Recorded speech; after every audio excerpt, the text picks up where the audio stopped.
pursuing my bachelor's in nutrition and dietetics. It's a pleasure to have you with us today, sir.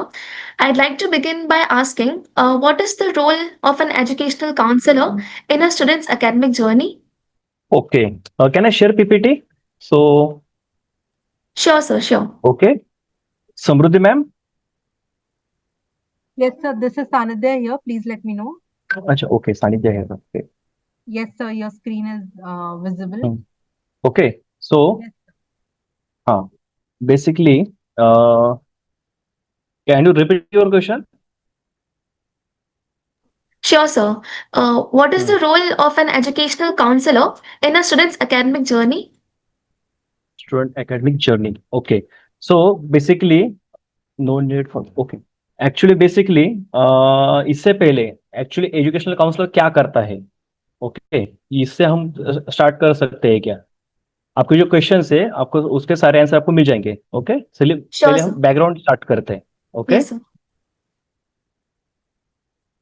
So basically this is Arjun's institute. Okay, Arjun's institute क्या करता है कि student के academic life में जो कुछ भी प्रॉब्लम्स आते हैं, ओके, उनको सॉल्व करने की कोशिश करता है.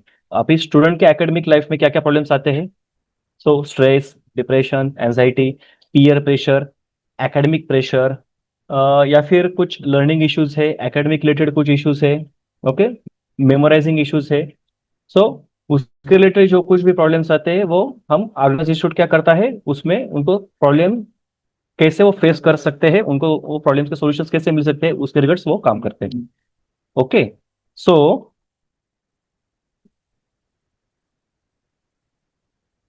क्या हम नॉर्मली टेस्ट ले सकते हैं क्या? एक how many participants in this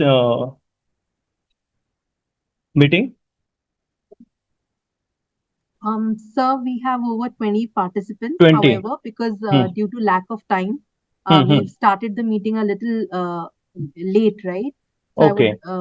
yes, I would ask you to gauge and judge how much time you would Hmm. require. And we have a bunch of questions for you to answer, so we are pretty Okay. excited to hear you.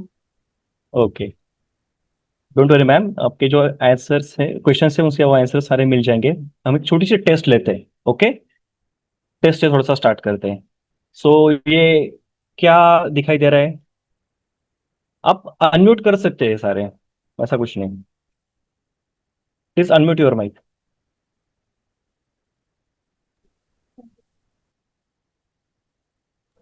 Sir, actually, since this is a panel, the okay. attendees can't unmute or put on the video camera. Only the okay. panelist can, which is Mercy and Niyati. हाँ हाँ हाँ हाँ हाँ. Okay,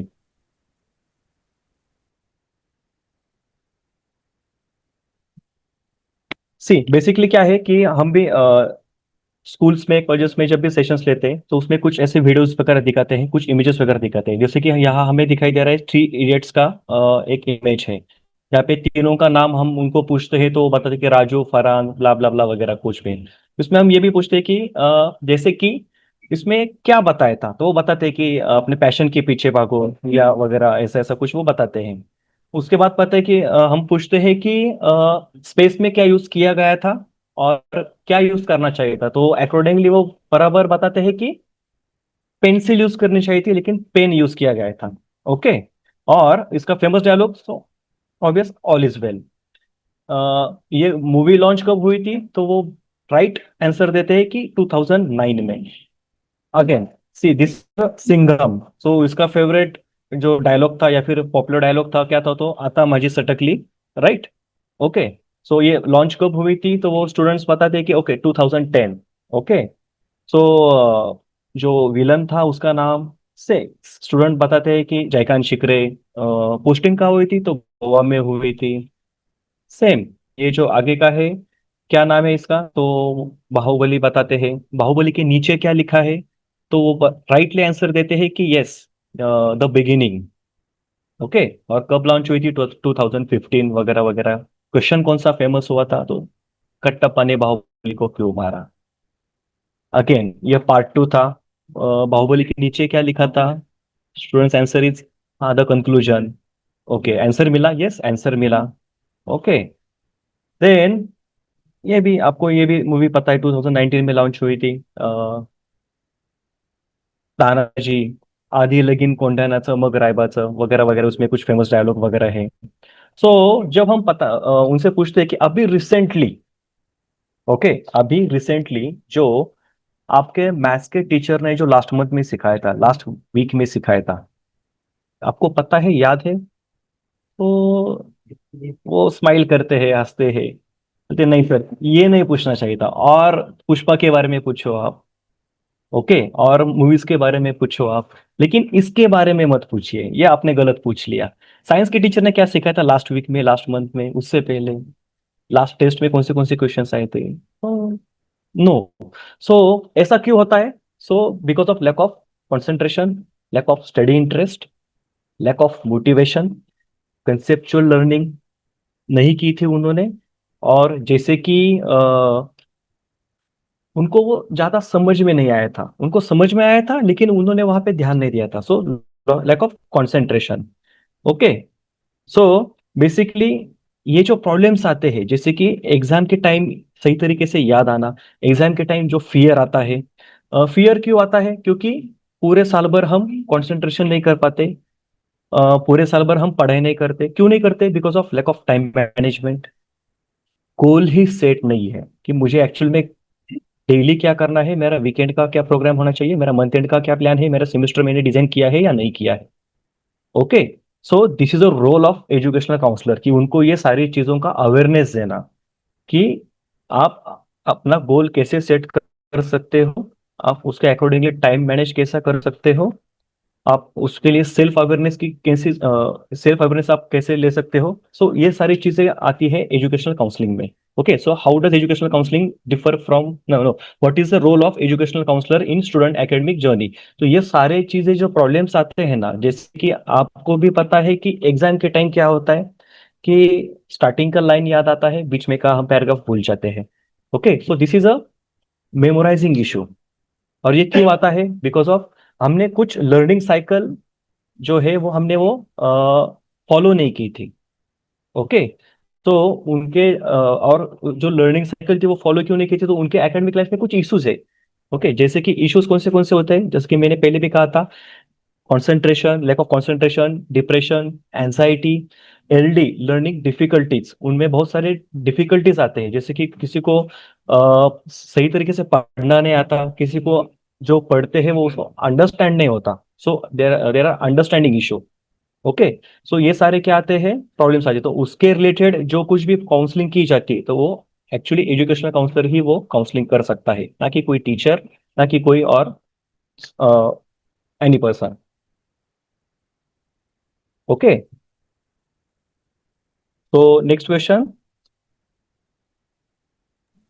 Hi, sir. Good afternoon. Hi. I'm Myoti from Clinical Psychology, first year. Hmm. Hmm. Sir, your answer was very helpful for us and gave us clarity. Hmm. My question is, being a psychology student, can you tell us how educational counseling is different from school counseling or career counseling? Okay.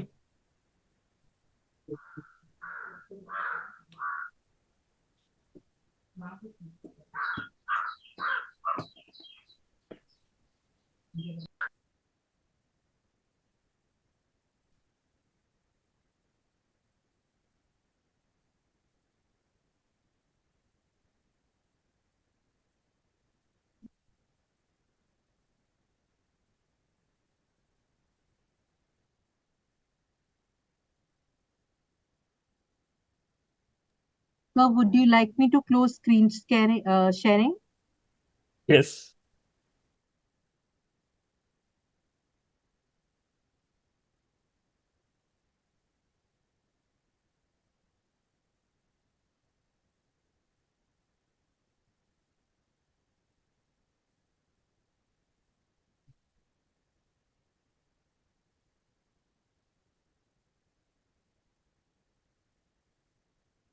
Niyati, maybe you can repeat the question again. No no ma'am, it's okay. All right. Okay. See, educational counselling actual में क्या करता है, कि educational counselling academic life में जो problems आते हैं उसके रिलेटेड वो काउंसलिंग करता है। और करियर काउंसलर जो होता है वो उनके इंटरेस्ट, एप्टीट्यूड, पर्सनैलिटी अकॉर्डिंगली उनको गाइड करता है। ओके। और next thing is, after 10th, after 11th 12th आप कौन से करियर्स चूज कर सकते हो according to your interest, aptitude, personality, your psychometric assessment. Okay. So actually वो करियर काउंसलिंग काम करता है। करियर काउंसलर और भी क्या करता है कि उनको प्रॉपरली रोड मैप देता है कि जैसे कि आपका अगर इंटरेस्ट कॉमर्स में है तो कॉमर्स में कौन से स्ट्रीम्स है। ओके। कॉमर्स में कौन से स्ट्रीम्स है, आप कॉमर्स में कौन सा करियर कर सकते हो। CA, CMA, CS. Okay. CA, CMA, CS, या फिर higher education, BCom, MCom. BCom के बाद एमबीए। आप बीकॉम में क्या क्या कर सकते हो, जैसे कि फाइनेंस, मार्केटिंग, एचआर। सो उसके रिलेटेड वो क्या करता है, वो प्रॉपरली गाइड करता है और वो रोड मैप तैयार करके देता है, जिससे कि आपका जो एकेडमिक जो आपकी जो एकेडमिक जर्नी है वो इजी हो जाए। ओके। और school counselling same, school counsellor भी यही काम करता है, बट बेसिकली एजुकेशनल काउंसलर जो होता है वो एक्चुअल में जो प्रॉब्लम्स आते हैं उसके ऊपर ज्यादा काम करता है। जैसे कि डेली रूटीन, अगर हमने गोल सेट किया है कि मुझे आज पढ़ाई करनी है, मुझे आज टीचर ने जो होमवर्क दिया है या फिर जो स्कूल में मुझे सिखाया जा रहा है उसमें क्या डिफिकल्टीज आ रही है, वो मुझे लर्न क्यों नहीं हो रहा है, वो मुझे अंडरस्टैंड क्यों नहीं हो रहा है।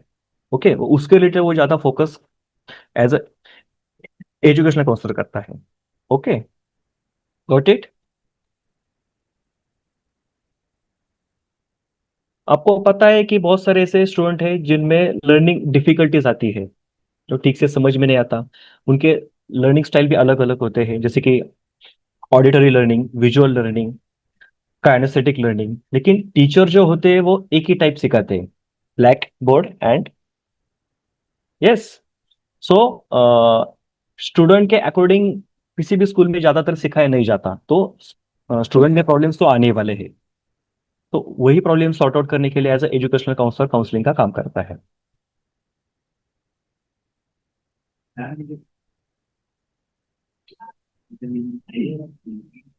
Thank you, sir. That was indeed an informative distinction. Building on that, I'm curious to know what are some of the common educational assessments that an educational counselor typically uses? Okay. Basically मेरा 15 to 20 schools के साथ type है।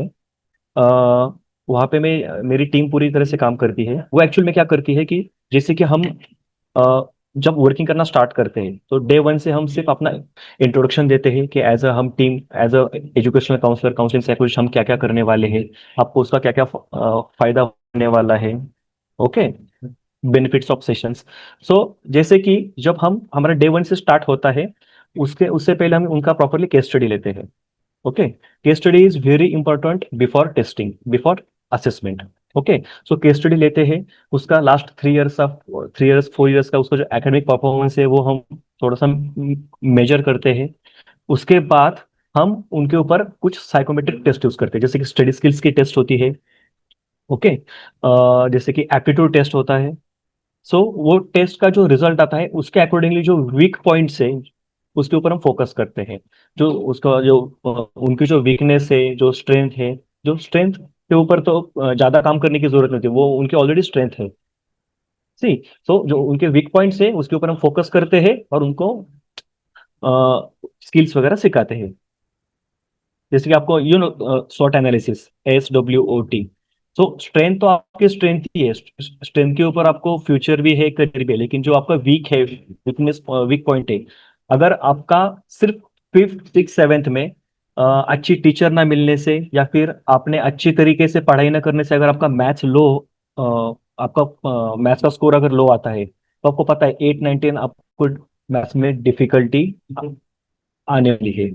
सो 8 9 10th में अगर आपको difficulty आ गई तो sure आप 11th 12th में मैथ्स नहीं ले सकते, ना कॉमर्स में ना साइंस में।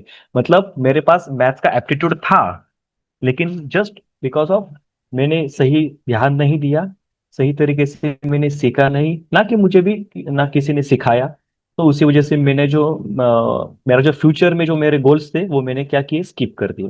मुझे बाय डिफॉल्ट आर्ट्स वगैरह चूज करना पड़ा। ओके। ये जो असेसमेंट के जो रिजल्ट है बेसिक, वो रिजल्ट्स एक्चुअली कैसे हैं मैं आपको बताता हूँ कि 8 9th में स्टूडेंट फेल हो गया, उसको 10th में प्रमोट किया गया। ऐसे बहुत सारे स्टूडेंट्स हैं, नंबर ऑफ स्टूडेंट्स हैं मेरे। ओके। सो 8 9th में वो फेल हो गया, उसको 10th में प्रमोट किया गया। 10th में लास्ट मंथ में वो मेरे पास आया था कि सर ऐसा ऐसा है, मैं 10th में पास होना चाहता हूँ लेकिन अभी साल भर मैंने कुछ पढ़ाई वगैरह की नहीं है, तो मैं क्या कर सकता हूँ। तो मैंने उसको मेमोरी टेक्निक सिखाई, उसके पर्सनल डेवलपमेंट के कुछ सेशंस लिए, उसका जो सेल्फ अवेयरनेस था उसके ऊपर मैंने फोकस किया। उसका जो निगेटिव सेल्फ टॉक था, तो मैंने वो पॉजिटिव में कन्वर्ट करने का मैंने थोड़ी सी उस टाइम कोशिश की थी।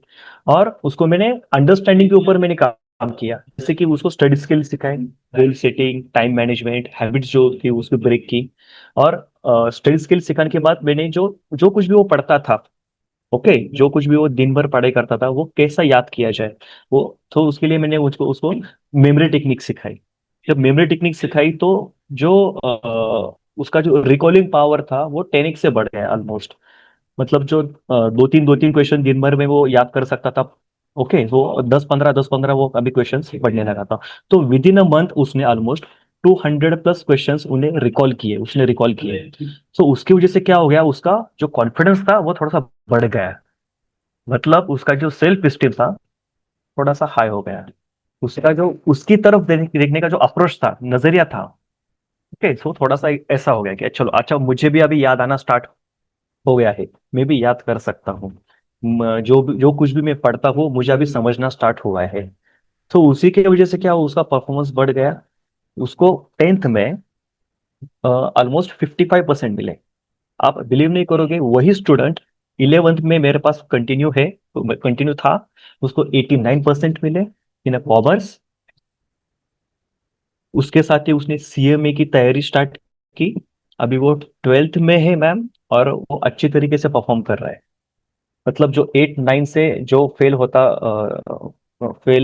जो स्टूडेंट फेल हो रहा था वो 10th के बाद डायरेक्टली उसको बूस्ट मिल गया, तो परफॉर्मेंस डायरेक्टली बूस्ट हो गया। Okay.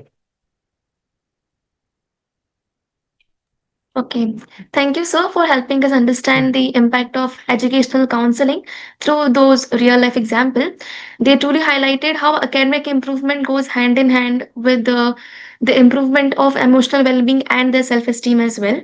Uh, as students interested in this field, they would also like to know what qualification and key skills are required to become an effective educational counselor. Okay. So basically educational counselling में अगर हमें काम करना है तो हमें पहले UG in psychology and PG in psychology में हमें कंप्लीट करनी चाहिए। Okay.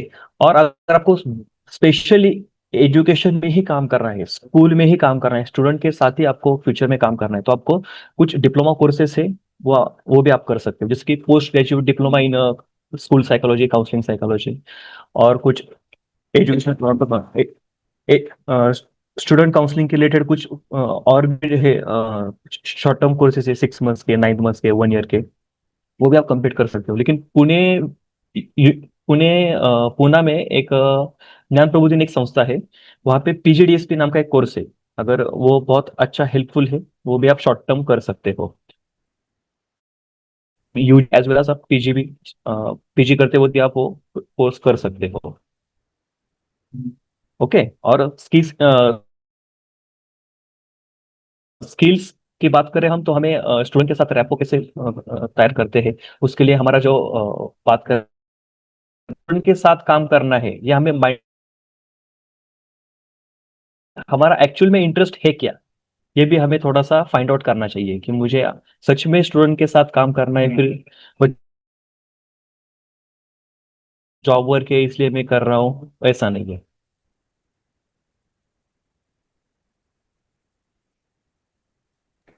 Thanks a okay. lot, sir, for guiding us. So, while concluding this wonderful session, what hacks and tips would you like to give us to increase our academic motivation? Okay. First thing is हमें थोड़ा सा self awareness आना चाहिए कि मुझे daily का जो मेरा सेल्फ टॉक है, जैसे कि मैंने पहले भी कहा था, वो कैसा है, नेगेटिव है या फिर पॉजिटिव है। मतलब अगर मुझे पढ़ाई करनी है या फिर मुझे अ, एक हाथ गोल सेट करना है कि मेरा अभी परफॉर्मेंस जैसे कि 60 है, तो फिर 60% मेरा आ रहा है, मतलब मेरा 60% डेटा कंप्लीट है। अगर मुझे सिर्फ मेरी लेवल अगर बढ़ानी है, डेवलप करना है, तो मुझे 70 to 80% तक मुझे जाना है, तो सिर्फ मुझे 20% ही हाइक करनी है। सो 20% हाइक करने के लिए मैं 20% क्या क्या मेरे डेली शेड्यूल में मैं क्या क्या मॉडिफाई कर सकता हूँ। ओके, जैसे कि मैं अगर सुबह 6 बजे उठता हूँ, तो मैं क्या 5:30 को मैं स्टार्ट कर सकता हूँ क्या, 5 AM को मैं स्टार्ट कर सकता हूँ क्या। अगर इवनिंग में मैं 2 घंटा अगर पढ़ाई करता हूँ, तो मैं 2.5 hour पढ़ाई करना स्टार्ट कर सकता हूँ क्या। अगर मैं डेली 3 to 4 क्वेश्चन अगर मैं लर्न करता हूँ, तो उससे ज्यादा और 2 क्वेश्चन में लर्न करना स्टार्ट कर सकता हूँ क्या। सो पहले लेवल बढ़ाने के लिए हमें पहले एक गोल सेट करना चाहिए कि हमारा गोल क्या होना चाहिए एक्चुअल में। तो गोल के अकॉर्डिंगली हमें प्रॉपरली एक्शन प्लान करना चाहिए। ओके, जब भी हम एक्शन प्लान स्टार्ट करते हैं, तो उसको फॉलो करना स्टार्ट करते हैं, तो ऑटोमेटिकली टाइम भी मैनेज होना स्टार्ट हो जाता है। अगर मैंने गोल ही सेट किया है कि मुझे आज 2 चैप्टर फिनिश ही करने हैं, सो इट्स अ प्रायोरिटी ना। सो टाइम ऑटोमेटिकली मैनेज होता है, क्योंकि गोल है, सेट किया है। बाद में मुझे गिल्ट में नहीं जाना है, तो मैं एनी हो, हमारा जो ब्रेन है वो आपको वो फॉलो करने के लिए मोटिवेट ऑटोमेटिकली करेगा। ओके, और ये it's all about your habit. We are a product of our habit. जैसे हमारी आदतें हैं वैसे हम बने हुए हैं। अगर प्रोडक्ट चेंज करना है, तो पहली चीज हमें हैबिट के ऊपर काम करना चाहिए। Change your habit, change your product. Okay, so habit break होने के बाद ऑटोमेटिकली हम अच्छी आदतों में कन्वर्ट हो जाते हैं। ओके, और हैक की अगर ट्रिक्स अगर की बात की, तो आप use memory techniques, you know about memory techniques, association method, chain method, loci method, peg method, shape method, you know about this. Okay, ये सारे मेमोरी टेक्निक्स है। अगर आप ये यूज करना स्टार्ट करोगे, तो आप जो जो कुछ भी दिन भर पढ़ते हो वो आपको याद आना स्टार्ट हो जाएगा। और जैसे आपको याद आना स्टार्ट हो जाएगा, आप एग्जाम के टाइम लिखना स्टार्ट करोगे। अगर इंटरनल के टाइम आपने यूज किया, आपको आउट ऑफ मार्क्स मिले या फिर 30 out of 25 मिले, जो कि पहले आपको 17 18 मिलते थे, तो आपका कॉन्फिडेंस ऑटोमेटिकली बढ़ने वाला है। अच्छा ठीक है, मतलब कम मेमोरी टेक्निक्स मतलब क्या कि कम समय में ज्यादा पढ़ाई। ओके, जो मोस्ट ऑफ स्टूडेंट्स यूज करते कि बार बार रटो, रट्टा मार रट्टा मार रट्टा मार, तो रट्टा मार से अच्छा है कि हम मेमोरी टेक्निक यूज करेंगे। Photographic memory. ओके, मेरे बहुत सारे ऐसे स्टूडेंट्स हैं, 8 9 10 के, 11 12 के, ऑल्सो यूजी पीजी के भी स्टूडेंट्स बहुत सारे हैं, कि जो 1 to 200 वर्ड्स पूरे तरीके से याद करते हैं। अगर आप इनसे डायरेक्टली पूछे कि 159 के ऊपर कौन सा वर्ड्स है, तो वो 158 भी बताएगा, 159 160। वो रिवर्स क्वेश्चन करेगा, अभी 159 से 1 तक आना है या फिर 159 से 200 तक जाना है। ये पॉसिबल ये एक्चुअली में कैसे हुआ कि एक्चुअली उन्होंने वो एसोसिएशन, कुछ कीवर्ड्स की मेमोरी टेक्निक यूज की थी, मेरी जो सिखाई हुई टेक्निक्स है वो सिखाते हैं। ओके, वो यूज करते हैं, जिसकी वजह से वो 2 3 चैप्टर्स के पूरे आंसर्स वो क्लब करते हैं, और वो स्टार्ट टू एंड वो पूरा याद करते हैं। और जैसे उन्होंने स्टार्ट टू एंड याद किया, तो वो रिवर्स टेक्निक भी यूज करते हैं, वो एंड टू स्टार्ट भी उनको ऑटोमेटिकली रिकॉल होना स्टार्ट हो जाता है। और एंड टू स्टार्ट अगर आपको रिकॉल हो गया, तो और एक प्रॉब्लम आता है, सर बीच में का भूल जाते हैं, तो वो middle to start, middle to end, वो भी एक बार वो टेस्ट लेते हैं, ट्राई करते हैं। इसकी वजह से एग्जाम के टाइम जो होता है ना कि सर स्टार्टिंग नहीं याद आ रही, बीच में का आ रहा है और एंड भी याद आ रहा है, या फिर स्टार्टिंग याद आ रही है, बीच में का नहीं आ रहा है, एंड की लाइन मुझे पता है, तो मुंह में पेंसिल जाती है, फिर then we are start dreaming वगैरह। सो ऐसा नहीं होता, आपको वो पूरा 1 to 10, 10 to 1, 5 to 1, 5 to 10 पूरा आपको वो सिर्फ आपको मेमोरी टेक्निक यूज करना है। और इसी का रिजल्ट सिर्फ मेरा मेमोरी टेक्निक का जो कोर्स है, वो भी बहुत सारे स्कूल्स लेते हैं, Judson high school Pimpri, Judson high school Akodi, PDA के स्कूल से 2 3, जिनका लास्ट 16 to 17 ईयर से 100% रिजल्ट कभी नहीं आया था। लास्ट 3 ईयर से उनका मेरे साथ प्रॉपरली टाइप है, कमर्शियल टाइप है। अभी इनका 3 साल से रिजल्ट 100% आ रहा है, एक सिंगल स्टूडेंट भी फेल नहीं हो रहा है। This is the power of memory techniques. जो लोअर कैटेगरी का स्टूडेंट है एकदम, कि उसको 10-15 मार्क्स भी आउट ऑफ 80 नहीं मिलता है, वो भी मेमोरी टेक्निक यूज करके 25-30 मार्क्स ला रहा है। बाकी स्कूल तो है 20 आउट ऑफ 20 मार्क्स लेने के लिए, सो 20 इंटरनल्स के और 30 उसके खुद के, तो 50% तक मैं उसको मैं लेके जाता हूँ। Okay. Thank you so much, sir, for your interaction and sharing.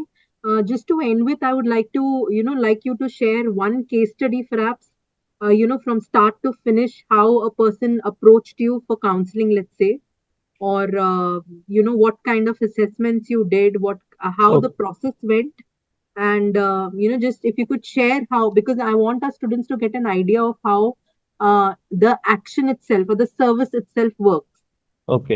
Actual अगर प्रॉपर केस स्टडी, अगर आपने मुझे पहले पता होता कि एक केस स्टडी भी प्रॉपर एकदम शेयर करनी है, तो मैंने उसको ऑनलाइन में भी, वेबिनार भी, वो खुद भी आ सकता था वेबिनार में, वो खुद भी बता सकता था कि कैसे लाइफ मेरी चेंज हो चुकी है। ओके। सो मेरा एक स्टूडेंट है, उसका नाम है आकिब शेख। 9th स्टैंडर्ड में था वो। मेरा जुड़सन स्कूल्स के साथ नया नया टाइप हो चुका था, और 3 to 4 मंथ्स हुए थे 9th स्टार्ट हो। ओके। सो शायद अक्टूबर मंथ था। मैंने एक मोटिवेशनल स्पीच दिया, कुछ एग्जांपल्स पता है मेरे स्टूडेंट्स के, मेरे रिजल्ट्स वगैरह शेयर किए थे ब्लैक बोर्ड के ऊपर। तो उससे वो एक्वी बहुत इम्प्रेस हुआ, और वो बोला, सर आप लास्ट साल अगर मुझे मिलते ना तो अच्छा होता। मैंने कहा अच्छा मतलब क्या होता? बोला, सर मुझे 9th में रिपीट बिठाया गया है। मैंने कहा ओके, कितने परसेंटेज मिले थे? तो बोला, सर 16-17% मुझे मिले थे पूरे। अच्छा, ठीक है। तो अभी क्या कर सकते हो? तो वो लगा, सर अभी तो क्या 3 मंथ तो हो चुके हैं, अभी वापस 10th में बैठूंगा तो स्टार्ट से पढ़ाई करनी पड़ेगी, तो 3 to 4 मंथ्स में पीछे हूँ वगैरह वगैरह। तो उसका मुझे मोटिवेशन बहुत अच्छा लगा। ओके। उसके साथ जो मैंने अप्रोच किया था वो भी मुझे पॉजिटिव दिखाई दिया। मैंने आकिब से सिर्फ ये कहा, मैं तुझे कुछ मेमोरी टेक्निक सिखाऊंगा, तो मेरे ऑफिस में आ जा। Okay, after school. तो वो 2-3 दिन मेरे ऑफिस में आया, मैंने उसको कुछ मेमोरी टेक्निक सिखाए, कुछ उसके ऊपर body sorry behaviour modification therapy मैंने यूज की थी, तो उसकी वजह से उसका जो ओवरऑल बिहेवियर था वो भी मैंने 2-3 दिन में चेंज किया। जैसे कि wake up early morning, start reading वगैरह वगैरह, ऐसा कुछ मेरे कुछ टेक्निक्स है वो मैंने उसको सिखाए थे। तो उसी की वजह से क्या होगा कि 2 दिन में उसका कॉन्फिडेंस और अच्छी तरीके से बूस्ट हो गया। उसके बाद उसको उसे जो मैंने 2 चैप्टर दिए थे साइंस के, वो उसने पूरी तरीके से याद किए, और उसके ऊपर मैंने टेस्ट लिया तो उसने ऑलमोस्ट 17 to 18 मार्क्स उसे मिले आउट ऑफ 25। वो मतलब पास हो गया। उसको आउट ऑफ 80 उसे 17-18 मिलते थे, अभी 25 से आउट ऑफ जो उसे 17-18 मिले मार्क्स। सो मैंने उसे 10th में प्रमोट किया। मैंने जो स्कूल की प्रिंसिपल थी उनके साथ बात की कि मैम, मैं उसकी रिस्पॉन्सिबिलिटी ले सकता हूँ, I will take totally responsibility. So हम इसे प्रमोट कर सकते हैं क्या? तो मैम भी रेडी हो गई। मैंने उसे 10th में प्रमोट किया with in a 3.5, okay, with in a 3.5 month. Board की उसने एग्जाम दी। सेम वो क्या करता था ma'am, basically daily 5 question learn करता था, डेली 20 मैथ्स के प्रॉब्लम्स वो सॉल्व करता था। It's a compounding impact. Daily 5 question into 30, 150 is equal to 150। 150 into 3, 450। Okay, 450 question उसने ऑलमोस्ट लर्न किए थे, रिकॉल किए थे। डेली 20 मैथ्स के प्रॉब्लम्स वो सॉल्व करता था। 20 इंटू 30, 600। 600 इंटू 3 मंथ, 1800 उसने मैथ्स के प्रॉब्लम सॉल्व किए थे। उसका रिजल्ट आया, उसे 55% मिले। अगर मैं समृद्धि मैम के साथ वो केस स्टडी शेयर करता हूँ बाद में, वो आपके व्हाट्सएप ग्रुप में वो शेयर करेगी। ओके। सो ये था रिजल्ट स्टार्ट टू एंड। अभी आपको यकीन नहीं होगा, उसका मैथ्स इतना अच्छा हुआ है कि वो बोल रहे सर मुझे कॉमर्स लेना है, मुझे आर्ट्स में नहीं जाना है, उल्टा मुझे रटना अच्छा नहीं लगता, ये लॉजिकल मेरा थोड़ा सा मतलब उसके मतलब उसका लॉजिकल अच्छा था।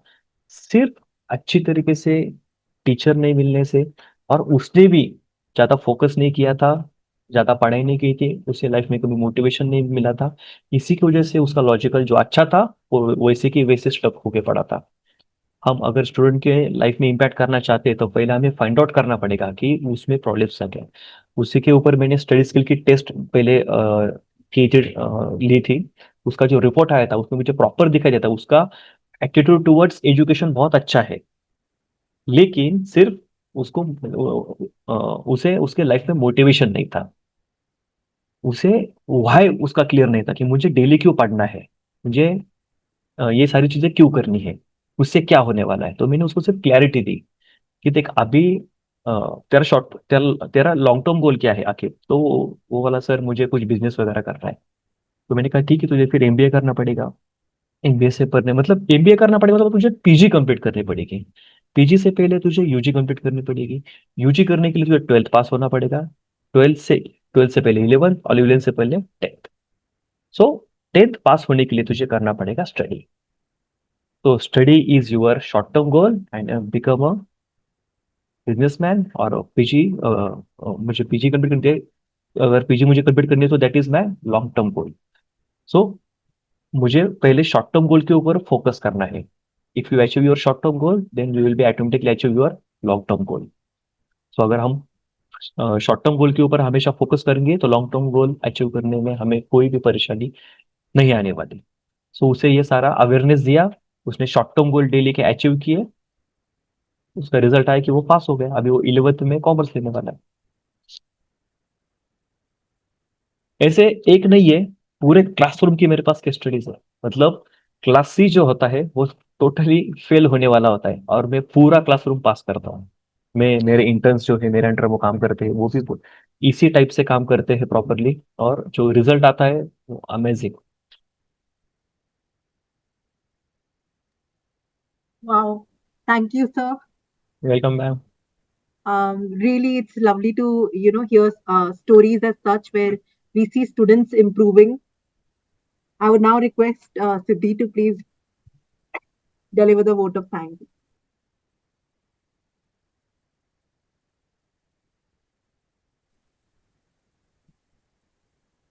Hello, ma'am. Am I hello. audible? Yes yes. Good afternoon to one and all present here. I am Siddhi Kondolikar, a second year clinical psychology student from School of Sciences. It is my honor and privilege to deliver the vote of thanks for today's enriching webinar on shaping success, how educational counselors make a difference. First and foremost, I extend my heartfelt gratitude to our honorable guest speaker, Mr. Durgesh Puranik sir, for taking out their valuable time. Your words have beautifully highlighted the aspects of career guidance, emotional support, academic planning, and student empowerment. Your you reminded us that how counselors are not just professional but compassionate enablers, helping students make informed choices, overcome academic pressure, and navigate life transitions. I would also like to extend a warm thanks to our HOD ma'am, Dr. Rushu Kuthiala ma'am, and our respected teachers whose constant guidance and presence make such events possible. A special note of appreciation to all the students and participants who actively engaged and made the session more interactive and meaningful. Behind every smooth event, there is a dedicated team, and I must acknowledge our technical team for ensuring everything ran seamlessly from start to finish. As we conclude today's session, let us carry forward the wisdom we shared and remember behind every successful student, there's a counselor who believed in their potential. Thank you once again to everyone, wishing you all the continued growth and success. With the kind permission of our respected HOD ma'am, I would like to conclude today's session. Thank you all for your active participation and valuable time. Have a wonderful afternoon ahead. Thank you.